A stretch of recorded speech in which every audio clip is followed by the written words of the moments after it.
Africa for a moment.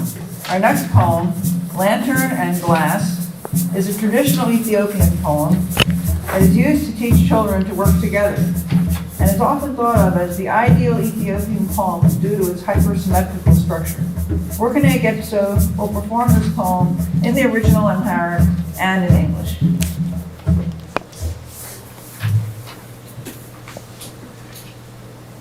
So just to clarify, first there's a dialogue between basically hypernified A lantern? lantern. So the flame is talking first, and then the glass talks later. Okay, so Fanos and Nabajugo.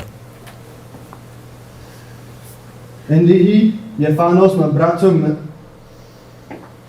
Besera Yoroku. Indihi Tatala Kabuchugo Gara. Enene Mabratu Brahan Yemiset Chalama Achute Yemigalalet. Anta Gin Efite Indi Tadenkara Zurayan Kebehe Indi Tagatara. Algabanyamene Yemisera Sera Purchuko Ruk Jericho Demko and Diabara. Ingefat Iyahon Sarayan Asfiche Gel Bel Kefite Brahane Yesfa. And now Purchuko, the glass, is responding. Agogoletema Kahun Ibitafat. Unetema Ante Kahunku Enkafat. Indihi Ishibota Lilukelkele. Indelebe Abra Indefalagote. Purchuko Tanago Silakelebota. Congo Yenefas Shawata. Medana Mabratu Atfiche Bandafta. Yugut Derejau Zik Bamalatu. Medana Akatot Imun Kabudatu. Tabaru Misratin Andauga Kantu.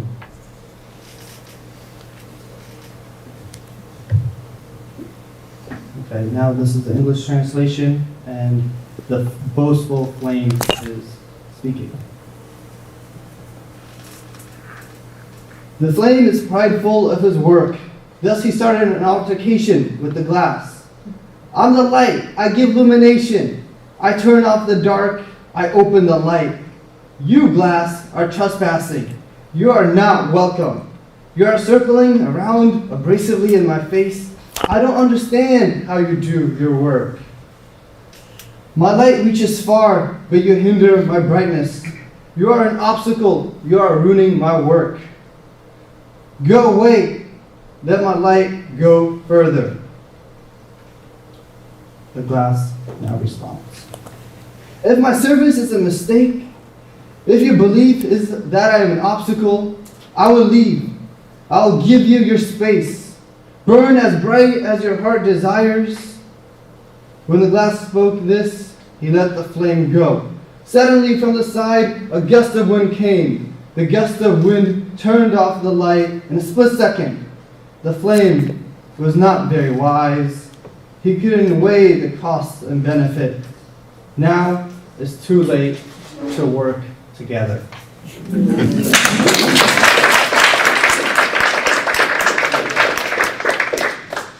The next part is a little bit creative. Let's see. All right, so thank you, Workene. And now we're going to do something a little different. Workene is going to share with us what we are calling a poetry-adjacent art form called the Adinkra symbols, which are used by the Ashanti of Ghana and the Gaman of Cote d'Ivoire to inscribe their ideas and philosophy. The symbols are used on clothing, ceramics, logos, advertising, and even architectural elements. Workene has prepared some bookmarks made from these Adinkra symbols, which everyone can take one. I think it was enough for everybody to here to have one as a souvenir of today's events. Okay, so what you have in front of you are bookmarks, and the bookmarks have Adinkra symbols on them. So the Ashanti people of Ghana and the Jema of the Ivory Coast use symbols called Ndinkra to inscribe their ideas and philosophy. And yeah, we thought that was kind of poetic enough for this event, which is why we have it. But they also have other significance, which we will mention later. So I think the symbols are kind of great because they're kind of like zodiac signs in the way that you can kind of just investigate them to infinity. And once you kind of become familiar with them, you can see them everywhere. They're often used in clothing, ceramics. You'll see them on book covers, and some companies might use them for logos. Tattoos are really, you can see them on people's, people like to tattoo on themselves. And these symbols are like highly efficacious, so meaning like they're spiritually charged.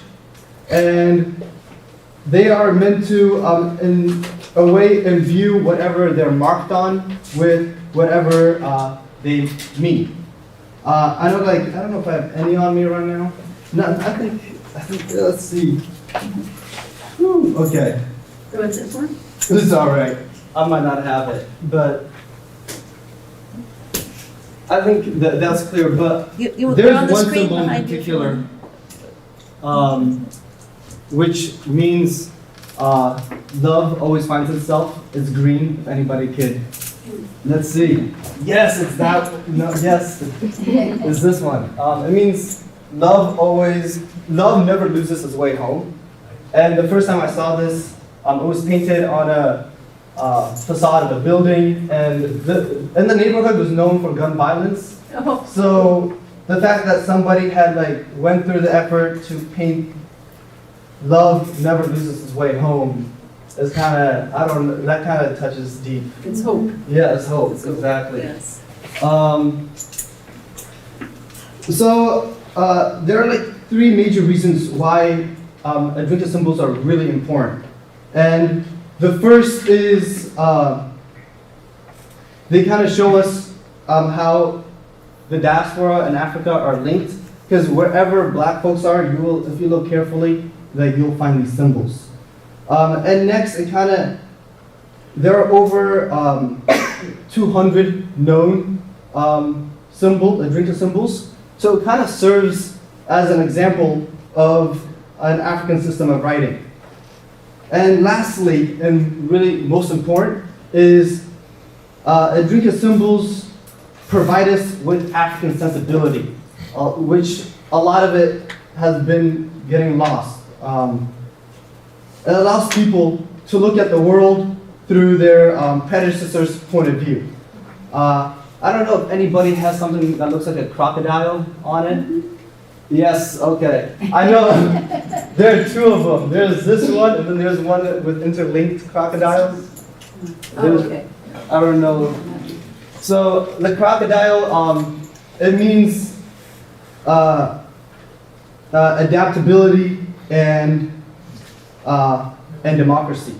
And it's kind of a funny look at it because usually I'm familiar with it in horror movies. So that's kind of one way that it kind of shows you what African people, or what certain, at least in Ghana, thought of. We know in Kenya he used it to describe the dictator. So Kenyans don't like crocodiles. Okay, even though that's part of oversimplification. But also the fact that it was thought of, the crocodile was used to symbolize adaptability because it lived both in water and on land, and it was used to symbolize democracy because it was it's a very independent creature, but at the same time they hunt in groups often. If you see them going after wild buffaloes or whatever wildebeests, so the fact that the Ashanti people were using an adaptable, yet independent, yet collaborative creature to symbolize democracy kind of shows us that democracy was not important to them.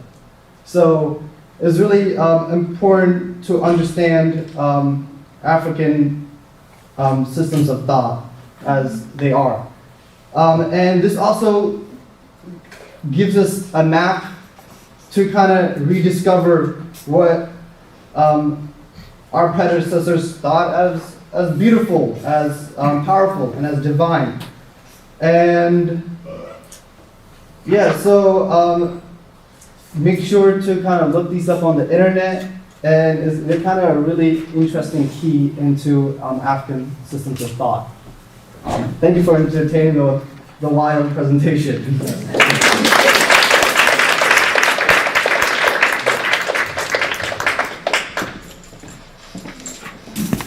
Now we will travel across the ocean again, this time to Jamaica.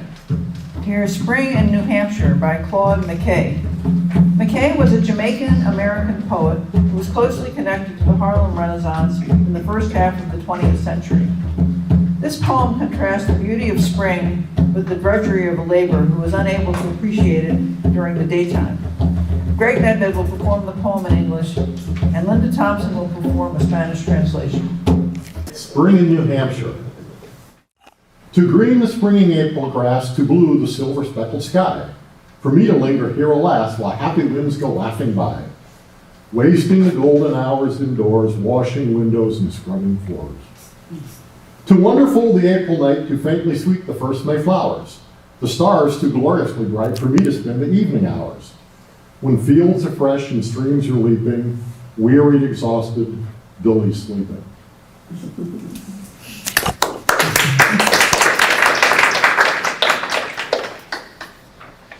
La primavera en New Hampshire. Demasiado verde la naciente hierba primavera de abril. Demasiado azul el cielo, punteado de plata, para demorarme aquí, pobre de mí. Mientras vientos alegres pasan riendo y yo pierdo las horas doradas adentro, lavando ventanas y fregando pisos. Demasiado maravillosa la noche de abril. Demasiado dulce el ligero olor de las primeras flores de mayo. Las estrellas demasiado brillantes y gloriosas para yo pasar las horas del crepúsculo. Cuando los campos están frescos y los arroyos saltan, fatigado, agotado, durmiendo apenas.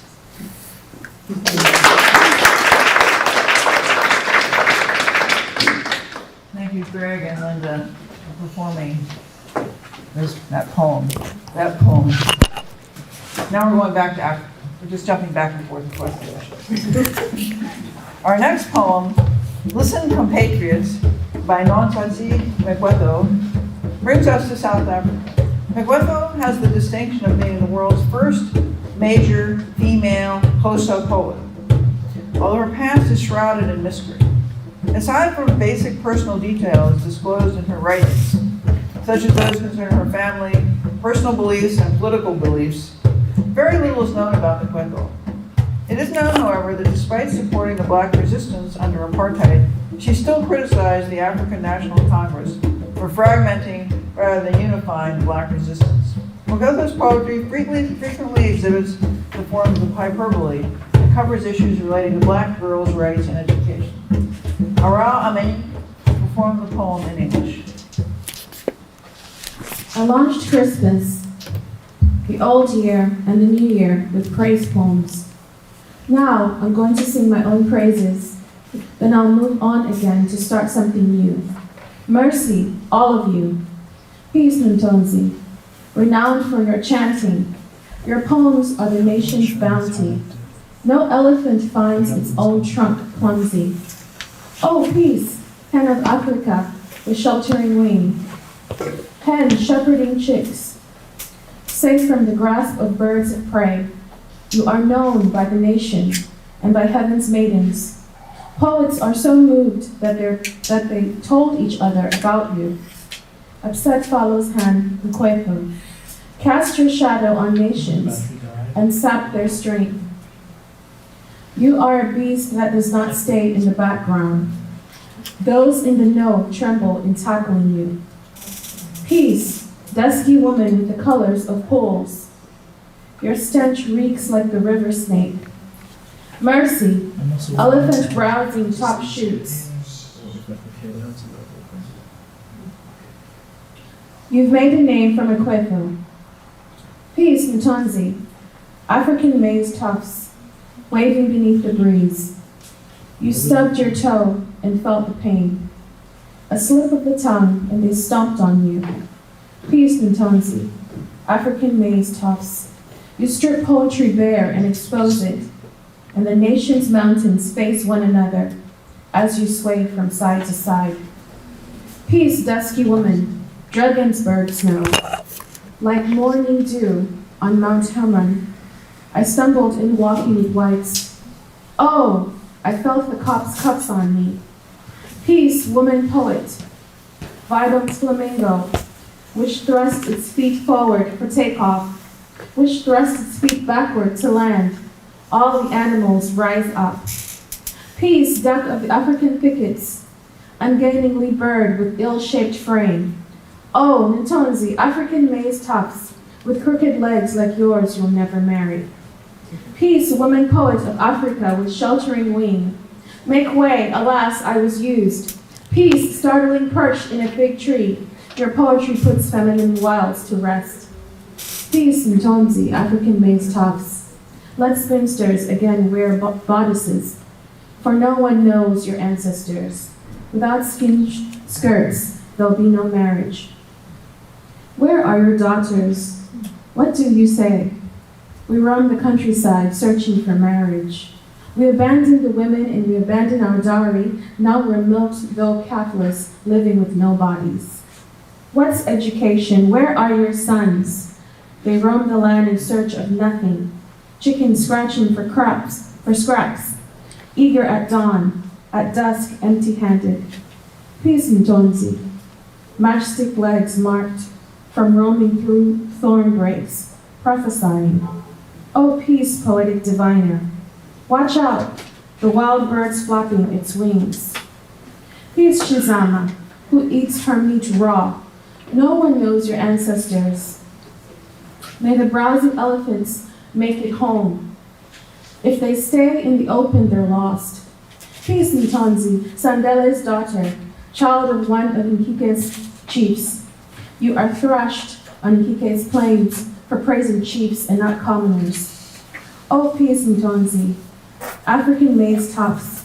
Women, Africa's walls are throbbing with sound of your lovely parties.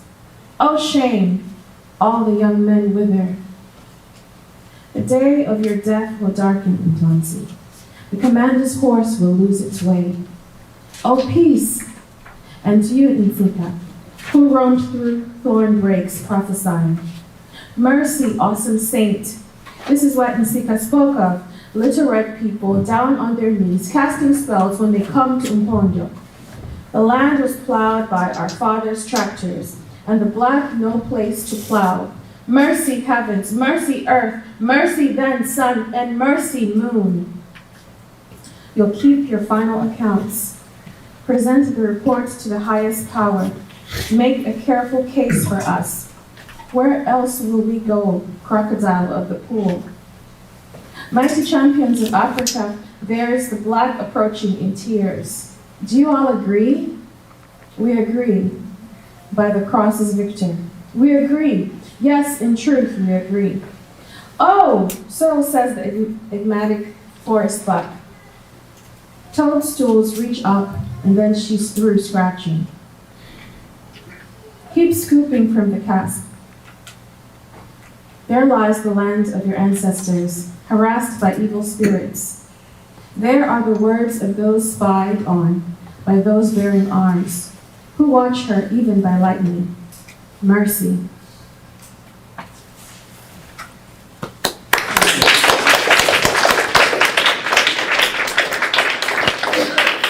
So thank you, Aural, for bringing this important poem to life. And now we have a special treat. Aural is her poet herself, originally hailing from Uganda, although she now lives here in Maryland, where she is currently a biography writer and editor with the Poetry Foundation. She will now read her own award-winning poem, Home is a Woman, written in English, which will be followed by a Spanish translation performed by Linda Thompson. Thank you. Thank you very much. The correct pronunciation of my name is Arel Ameng. So I just wanted to let that be known. I was trying. Thank you for the effort. This poem is called Home is a Woman. I wrote it in 2018 when I went back to Lano, where I'm from, to bury my paternal grandmother. Home is a woman.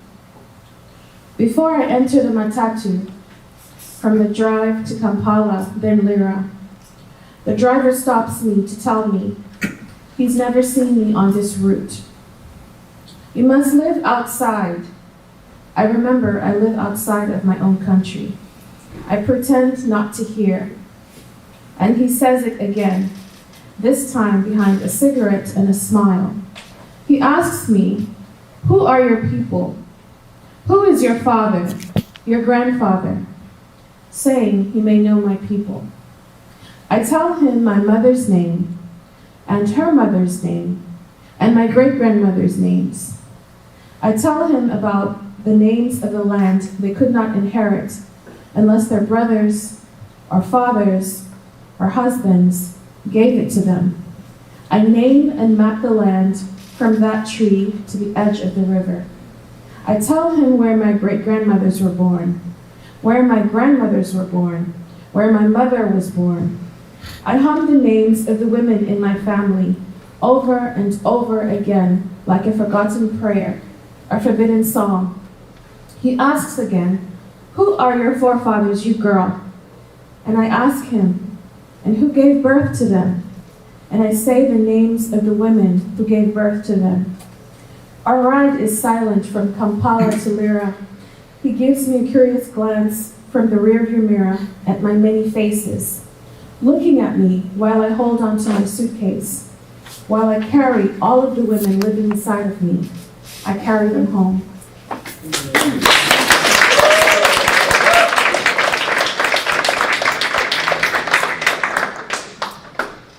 El lugar es una mujer. Antes de entrar en el Matatu para viajar a Kampala, luego a Lira, el conductor me detiene para decirme que nunca me ha visto en esta ruta. Debes vivir afuera. Recuerdo que vivo fuera de mi propio país. Finjo no oír. Y él lo repite, esta vez detrás de un cigarro y una sonrisa. Él me pregunta, ¿quiénes son tu gente? ¿Quién es tu padre? ¿Tu abuelo? Y dice que puede ser que conozca a mi gente. Le digo el nombre de mi madre y el nombre de su madre y los nombres de mis bisabuelas. Le cuento los nombres de la tierra que ellas no podrían heredar a menos que sus hermanos o padres o maridos se la dieran.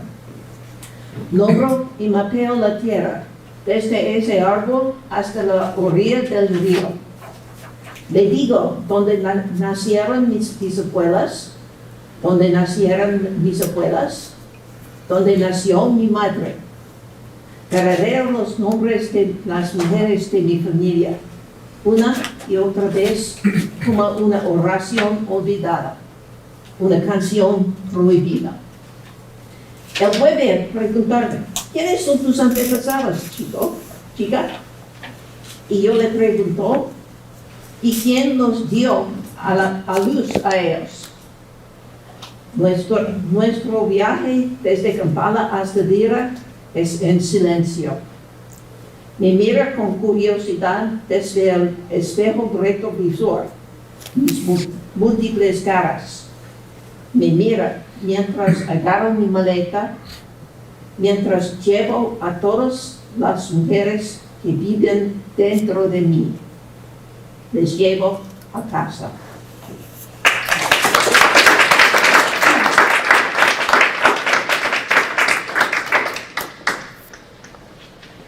Thank you, Aral and Linda. for that performance of Oral's original poem, which has won many awards. Next, we will hear a recording of a poem entitled When You Return, which is written in English with Yoruba elements by the Nigerian poet Macaulay Oluseyi Akínbámi. He delights in creating alliterative works with themes of African unity.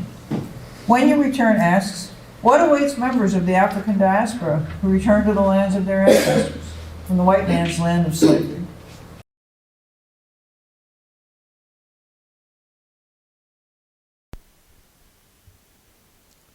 When you return, sojourner to far-flung climes, when you return, will you remember the evening songs chorused by the chirping under the baobab tree? Will you still remember the fame of the great hunter whose courage put the forest's pride to flight? And in him, the most beautiful virgin in the land? When you return, will you remember the fable of the wraith that forced our fathers away from the farm at dusk? Will you still dip your hands in arrow to make a dire for our dear mother? Will you? The market still a beehive of activities. Every market day is as rustic as you left it. Our women the same, untainted by the new ways. Our men have not also feared better, still suspicious of the innovations of the town people. Our children are not ashamed of showing off their beauty for the world to see. The harrowing cries of our virgin still pierce the night as the fire under the mutilator's knife. Will you still remember how to savour inyo, pounded with the sweat of the maidens, and molded with egusi from earthen wares? When you return, will you not now be repulsed with ila, that soup which you handled with such mastery, and amala? The leaves from the forest still keep us strong and virile. The white man's medicines have not offered any hope to our ailments. When you return, teach us no new things about our land, O sojourner. When you return from the white man's land, the land of slavery. Our next poem is Fate by Odukoya Adenyi, who is a Nigerian poet, essayist, and freelance writer. The poem, written in English, explores the often unfair treatment that widows receive in Nigerian society, particularly in Yoruba culture. This is a contemporary poem. It was just written last year in 2022. Fate. Birds fall into the penury, the city sells to beckon the gaze of God. Father left mother a gun and a wound. The gun untouchable, the wound are eyes, the wound are squint, the wound are death, the wound touchable in its reflex of delineation. Awards never betrayed the ethics of lust. Tenderness unhindered, breaking forth into a moon hiding perfectly inside the haunts of an owl. A photographed horror of love stalking a venomous gazelle, saying feast upon this flesh. A man will become my grief, his children my dreams in reincarnated forms. They say the wind, the melees of its roll, are echoes stroked by the tears of widows. Listening shards light up, a candle fit lay into Johnny's fitted into creases outlawed by the reckoning of fate. They hide her in a room. They call her a witch. The blonde tulip, holding the shell of a snail, the dark hallway into woe. They wear his name in their titting brows, ask the keyhole to say where the light comes from, which means where does his death come from? In Yoruba, Nibo ni Koetwa. Rings her scalp into a calabash, asks her to call his name 7 times over a tied cock. I witnessed from this unfolding the possession of greed, the miscreant of misogyny, the name that epistides a woman into a man's finger tiddling. At school, a boy calls love instead of my name. I point a knife at his eyes, chase him into my nightmare, kill him in my dream. The next morning, I wear his call, I wear his wrist, I wear his body. I choose to walk outside of the sail of my mother's fate.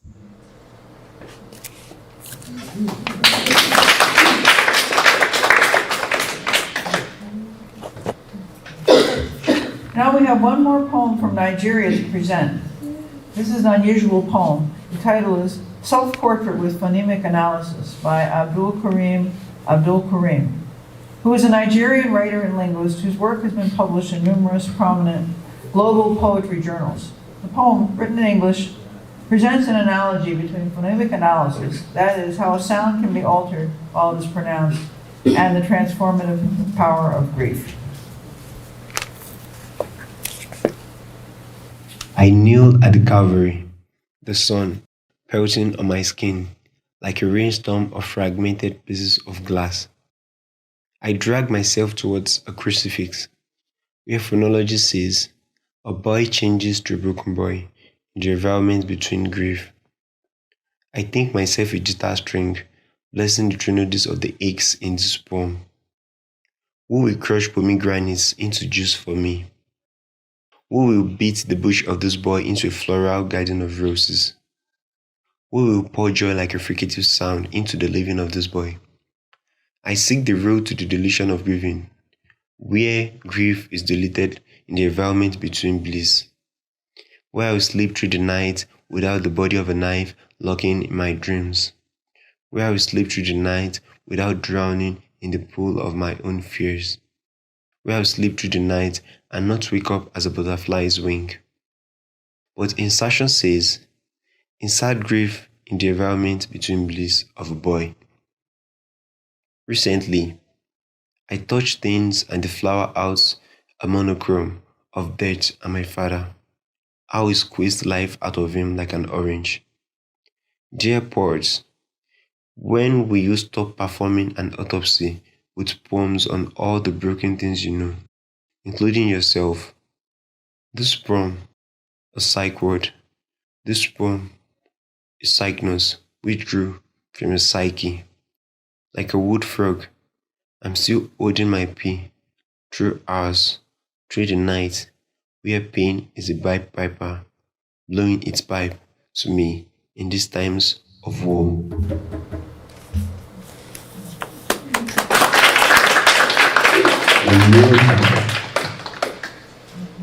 And we have to thank one of our Howard University interns, Ife, who's here, for introducing us to these poems from Nigeria. So thank you, Ife.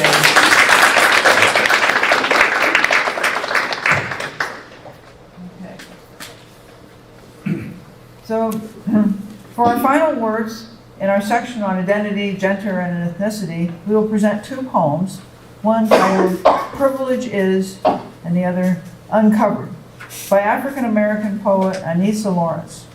Lawrence is an honors student at Howard University. His poems offer an amalgamation of the Black experience, Islam, and personal narratives. Lawrence regularly performs her work in the Washington, D.C. area, as well as in her hometown of Jersey City, New Jersey. And she's a bright light in the up-and-coming generation of American poets. Privilege Is explores the differences between the Black experience and white privilege with the goal of achieving mutual understanding of their respective circumstances. Uncovered illustrates the experience of being a Black Muslim woman in America. So we will enjoy these poems by recording, and I guarantee they'll stick in your mind. They're very impactful. And the headline read, U.S. Capitol Riot. In the description, there was a word that jumped off the page and into my mouth, and when I realized the word had been too painful to swallow, it crawled down my throat anyway, playing hopscotch in my stomach until I was finally able to disgorge it from my system. There before me was the word protesters. Not thugs, criminals, or even rioters, but protesters. Someone please hand me some Scrabble letters so I can rearrange protesters into privilege.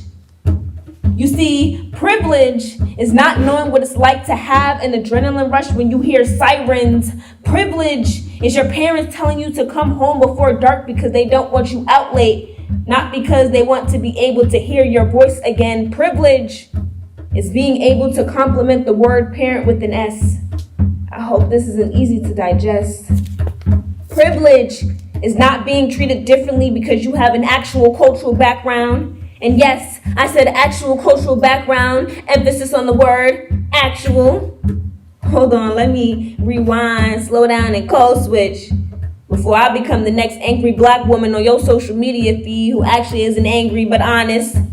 She's blunt, real, genuine, fed up with the world playing the quiet game because the winner is always the one who stays silent. Privilege is getting to sleep at night and not having to worry about the interruption of death by the men in blue. Privilege is having a non-functioning brake light and receiving assistance. But for those of us who aren't so privileged, that non-functioning brake light is a one-way ticket to the grave. Privilege is getting to go outside and play with a toy gun because they are only pretend, right? Privilege is having the opportunity to walk outside with whatever type of clothing you choose and not being identified as sketchy, later to be identified as dead. Privilege is telling your mother you're going to the store to buy a snack and that you'll be back. But for those of us who aren't so privileged, that is nothing but another broken promise.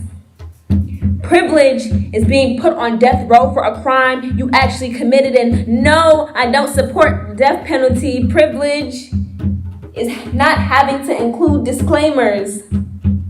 Privilege is seldom attending funerals because there aren't dead bodies dropping in your community like flies. Privilege is saying, I can't breathe, and having someone listen. Privilege is not having to remember a never-ending list of individuals on a list titled Say Their Names. Privilege is disrespecting a nation and being called a protester. But for those of us who aren't so privileged, who protest peacefully against injustice, we're thugs, rioters, criminals, disturbances to the peace, another dead body to join our ancestors in the ground. You know, I can never quite spell the word privilege. Not because I am ignorant, but because the words are structured into a concept I can't identify with. Ladies and gentlemen, privilege is getting to take everything I just said and forget it in a matter of minutes. Because none of what I said fits into your reality, but for those of us who aren't so privileged, we don't have that liberty.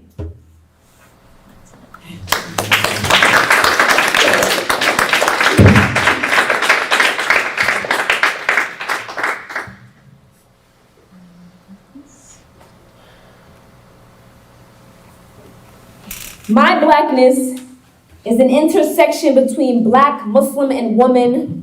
A triple threat of no regrets, nor will I forget the debt that my ancestors paid for me to be here. I walk as a silhouette. Some know me to be a duet, so they call me the melanin hijabi. My blackness is not simply synonymous with struggle, racism, and pain, because my blackness is a dichotomy, and honestly, on the other side of that is love.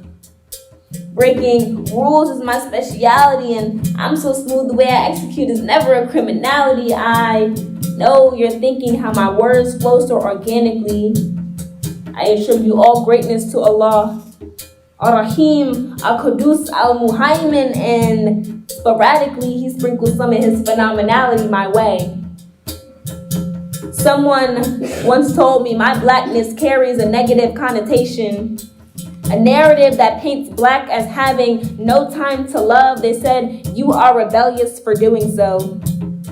My blackness replied, "If I am a rebel, then I'll be the Malcolm X to your Martin Luther King, because my blackness shines so bright that it is lovable in fall, winter, summer, and spring. And the love that I have for my blackness ain't just a fling. Baby, this thing is everlasting. So who are you to tell me I am unlovable?"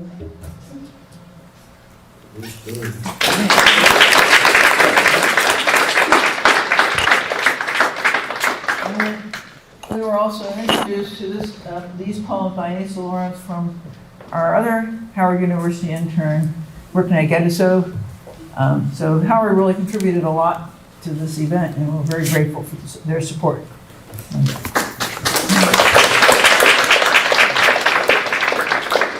So this concludes the formal presentation portion of our program. We hope you enjoyed our exploration of social justice themed poetry and songs from across Africa and the diaspora, from ancient times to the present. Thank you for taking the time to attend the program today. Before we begin our reception, I would once again like to thank all the authors, translators, and performers whose works and artistry were featured today, along with our drummers, Jeffrey B. Halverson, PhD, and Neil Peacock for their excellent accomplishment. Could all of you stand up, please, and take a bow?